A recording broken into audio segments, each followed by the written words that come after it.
好，我是坤坤。现在很多小伙伴呀都觉得自己身上湿气大，坤坤总结了以下几点表现，属于湿气大的情况。第一种呢，就是觉得身体沉重，四肢沉重，总是觉得乏力，尤其是早上起来之后呀，懒懒的，什么也不想动，脑袋也昏昏沉沉的，不清爽。第二呢，就是嘴巴呀总是感觉到黏腻，胃口不好，大便不成形，也非常容易粘马桶。第三呢，就是有的人啊去自己观察舌头，感觉舌体胖大有齿痕，舌苔非常的腻，有的时候呀还容易出现湿疹。那这些湿都是怎么来的呢？我们讲湿呢有内因和外因。内因啊，第一呢是我们吃的东西太多了，过于油腻，过于营养过剩，在身体里面运化不了，超出了我们正常的代谢，所以呢积而成湿。第二呀，就是我们自身的消化功能不太好，尤其是脾的功能不好，像脾虚了，身体的很多代谢产物不能很好的排出去，停聚成为了水湿。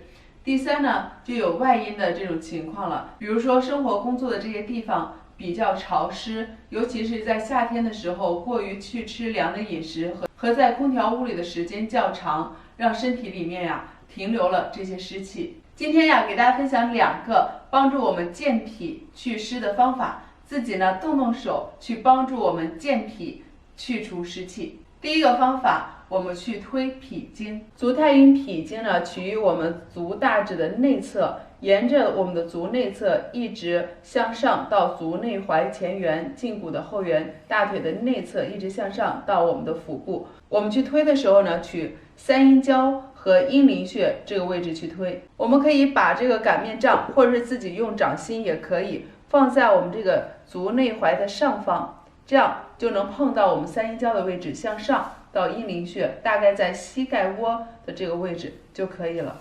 我们去推这一段，顺着脾经的位置这样去推。如果在推的过程中有痛点或者有疙瘩这种感觉啊，你可以慢慢的去把它揉开，不用拘泥于这个地方是什么位置啊，是哪个穴位啊。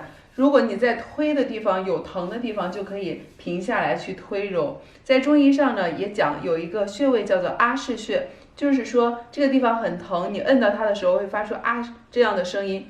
每个人啊情况都不太一样，所以呢不用特别拘泥于怎样去揉哪里，你找到这个疼痛有疙瘩有筋结的地方，你就停下来，这样去点按，或者是这样去小幅度的揉，都可以把它揉开，直到把它推得不疼了。这个时候呀，我们脾经的通道就打通了，脾经一通，多余的水湿就可以顺畅的排出去了。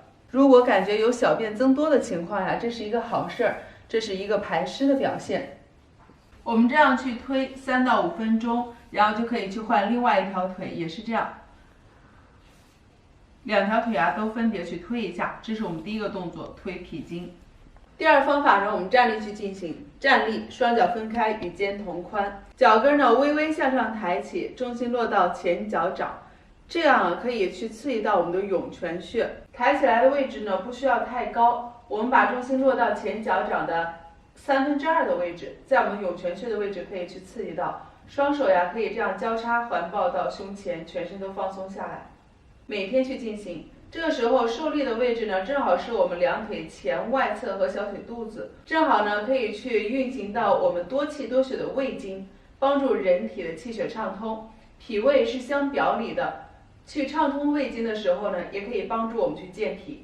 2条腿的腿肚子所受的力，2条腿腿肚子用的这个力啊，正好呢还可以去刺激到我们的承山穴。承山穴也是身体的一个很好的排湿的通道。每次呢可以以15次为一组，去练2到3组。抬起来的时间不宜过长，也不用抬得特别高。找到你的脚后跟向上抬起来了，前脚掌再用力就可以了，去鼓动到我们的小腿肚子上的肌肉。我们这样去练习2到3组，15到20次一组。这2个方法呢，分享给大家，简单易行，在家里呢就能做起来。不仅啊可以帮助我们去除体内的疲劳，还可以帮助我们祛湿健脾。希望大家学会之后可以多多动起来，不要因为简单而忽视哟。今天的视频就分享到这儿了，我是坤坤，下次见。